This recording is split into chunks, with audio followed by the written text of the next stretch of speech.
Hi, my name is Dr. Taufik Bora, and I'm an oral and maxillofacial surgeon practicing in Mumbai. I am a specialist in TMJ arthroscopy, and I'm capable of performing all levels of TMJ arthroscopy, which mainly include level 1, level 2, level 3. Temporomandibular joint arthroscopy is the most recent advances available in TMJ surgery. What is TMJ arthroscopy? So, TMJ arthroscopy in essence involves the use of 2 scopes. These scopes are entered into the joint. The surgeon is able to visualize the entire joint. It also has immense diagnostic value to it. However, it is not only diagnostic. Temporomandibular joint arthroscopy, level 1 is diagnostic. Level 2, the surgeon is capable of passing one more instrument inside the joint through a working channel, and that instrument can be used to reposition the disc in the right position if the disc is displaced. That working channel can also be used to pass other instruments like a laser, and that lasers are now available in TMJ arthroscopy with recent advances.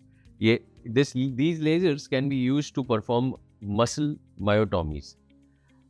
What do I mean by muscle myotomies? There are muscles which are holding the disc in position. Those muscles, when they pull the disc forward, that's the reason why there is this displacement.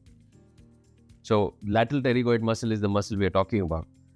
So, via an arthroscopy, you are in position to cut that muscle and pull the disc back in position. There is one more level 3 of arthroscopy where after you have pulled the disc back in position, the surgeon now has an option of passing one more channel of instrument via the working channel, and they are in position to tie or anchor the disc in position at the condyle. Now, this is by far a very technically challenging procedure, but it is very much doable. We in Mumbai have all the necessary armamentarium for performing these procedures. The next very relevant question that comes to anybody's mind is that what are the success rates of TMJ arthroscopy?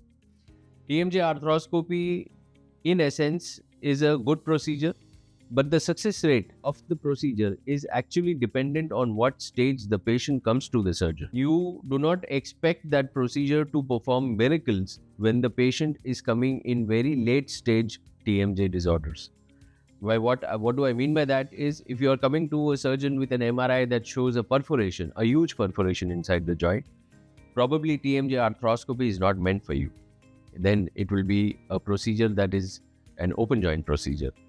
But if you are coming in initial stages of the problem, say you have tried all the form of conservative management, you have been on medications, you have tried orthodontics, you have tried orthotics, but yet there is no relief and there is internal rearrangement of temporomandibular joint. These are the ideal candidates which have the highest prognosis. Prognosis means the success rate.